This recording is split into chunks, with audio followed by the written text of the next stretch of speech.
Nag-crave ka ba ng homemade na cake pero wala kang pera pang order at higit sa lahat wala kang oven? Tara, sabayan mo akong gumawa gamit lang ang kawali. Gagamit lang tayo ng kalahating tasang harina, cocoa powder kahit anong brand pwede, melted na butter or margarine, magme-melt naman yan mamaya, asukal, gatas or pwede ka gumamit ng fresh milk or yung mga tinitimplang gatas, at 2 itlog. Yan guys, oh. Oh, mag-start na tayo. Tabi muna kayo dyan, no?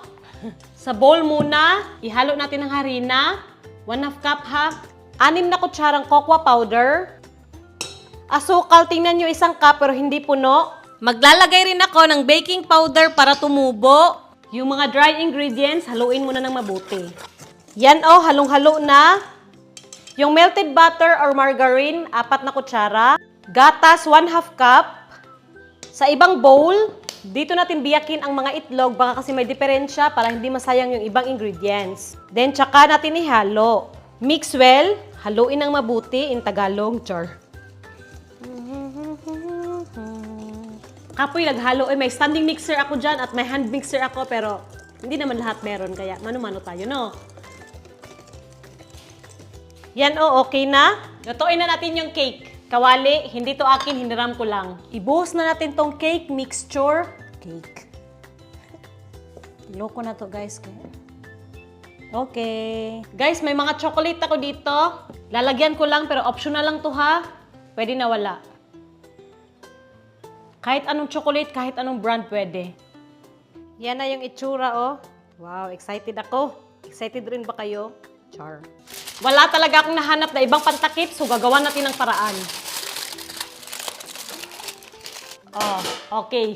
Buksan natin ang apoy sa sobrang hina lang. Ganyan lang kahina na apoy, guys, oh. At hayaan lang natin ng 10 to 15 minutes. Ha? Mag-time ako ng 15 minutes para sure. Yan, time na. Ito na after 15 minutes, no? Mainit to. Right. Tandaan ha, sa loob ng 15 minutes, dapat hindi bubuksan. Init. Oh, dumikit guys. Yan oh. Agay. Yan, dumikit. Check natin gamit ang toothpick. Walang naiwan, meaning luto. Kainin na des. Tingnan nyo naman, oh, lambot. Agay, kainit. Tabi lang muna to dito. Kasi gusto ko may chocolate sa taas. Mag-melt lang ng konting butter or margarine. Tapos yung paborito mong chocolate, ihalo lang natin hanggang tuluyang matunaw.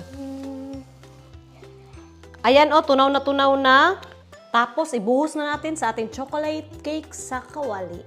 Awar good. Alam nyo guys, yung mga ganitong mga kuan, pang bata, pero masarap naman maging bata. Tapos spread lang natin konti, no? Pina-baker, good ba? Pinaana, oh, char. Oh, kung birthday mo ngayon, happy birthday sa'yo. May cake ka na sa birthday mo. Tapos hiwain natin. Oh my God.